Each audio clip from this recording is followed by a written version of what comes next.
Paulo Contis at Ara San Agustin, nagkakamabutihan na nga ba? Trending ngayon sa social media ang controversial video clips ng Itbulaga hosts na sina Paulo Contis at Ara San Agustin, at sa kabilang banda naglabas na ng reaksyon ang aktor tungkol dito.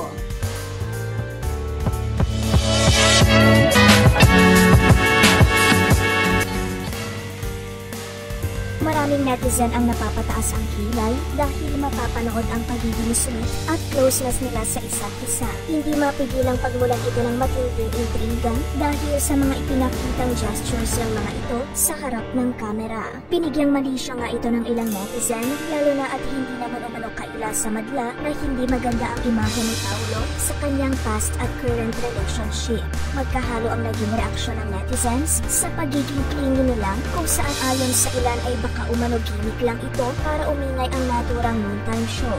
O di kaya ay di umano may something na sa mga ito. Mapapanood kasi ang mga eksena gaya ng para-paraang paghalik ni Paulo sa noo ni Ara nang pabirong amoy ng aktres ang suot niyang polo. Mapapanood din ang pagkuha ni Paulo sa atensyon ng aktres at ang kanilang mga skinship.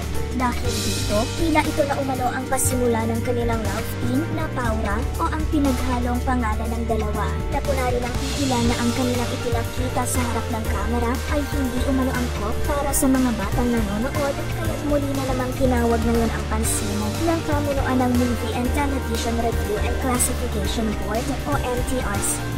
Hindi naman kailan na mainay ito kamakailan dahil sa patong-patong na violations na nagawa ng kabilang noontime show. Sa kabilang banda, iniintriga naman ang ilang netizen kung may dapat nga bang kabahan sa mga lantarang aksyon ng TV host actor.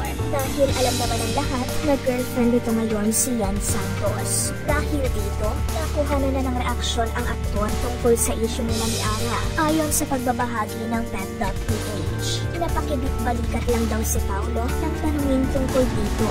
Pagklaro niya pa, ang eksenang iyon ay nakatape na pero nauna pa raw itong pumanag sa kabuuan ng show. Mayroon pa umanong kumakalat na balitang magkasamang nag-gym sina Ara at Paulo.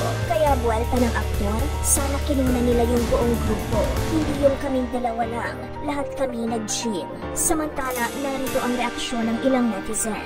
Kabahan ka na yan, ang friend mo, pinagtulig na naman sa iba. Sayang ka Ara pag pinatuloy mo yan si Paulo.